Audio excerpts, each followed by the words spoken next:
Welcome back, most excellent dudes. It's been 30 long years since Generation X first made the acquaintance of William, Bill, S Preston, ESQ, and Ted Theodore Logan, that pair of infectiously sunny dim bulbs from San Dimas, California. In that span, we in the audience may have done a lot of growing up, but thankfully they haven't. Too much, anyways.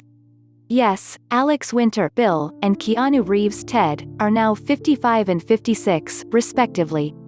But in 2020 their oblivious on-screen alter egos seem, on the surface, to be blissfully unaware of the dashed hopes and myriad disappointments that their peers now face in middle age.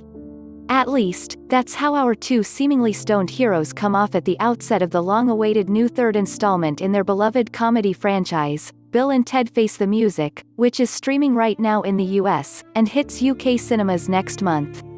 I say, seemingly, because beneath their brain-fried, Jeff Spicoli surfer dude vibe, the Bill and Ted films have been almost shockingly clean. They've never shown a single blunt, bowl, or bong. Vacant complacency just seems to be their natural default setting. 3 decades later, these dudes are still best friends, they still cling to their Wyld Stallyns golden god rock star dreams, and they still live in San Dimas. But it turns out they've also grown up a bit, too. At least, on paper. They're both married, yes, to those comely English princesses they met on their first excellent adventure, and they're both dads to spitting image daughters Samara Weaving and Brigette Lundy-Paine, who seem to have inherited their father's blissed-out, eager puppy dog mannerisms. And their bond is still as unbreakable as it is codependent. We wouldn't want it any other way. I know what you're wondering, though, is the new Bill and Ted movie any good? Well, the short answer is, it is and it isn't. There's plenty in Face the Music for longtime fans to geek out over, their most triumphant signature air guitar riffage, their excitable dazed-and-confused demeanour, and William Sadler as the petulant pasty-faced death.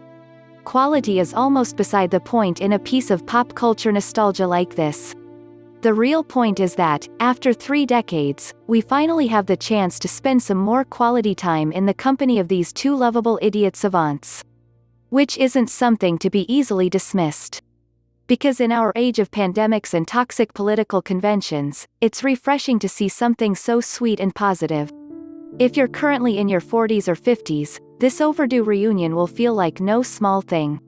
It's a loving throwback to a simpler time in a lot of our lives before we got married, started our own families, and had to punch the clock in a job we may hate. Both then and now, Bill and Ted are who we still see ourselves as when we wake up and look in the mirror, even if we know we're deluding ourselves. They're carefree, naive, and full of it will all work out in the end optimism.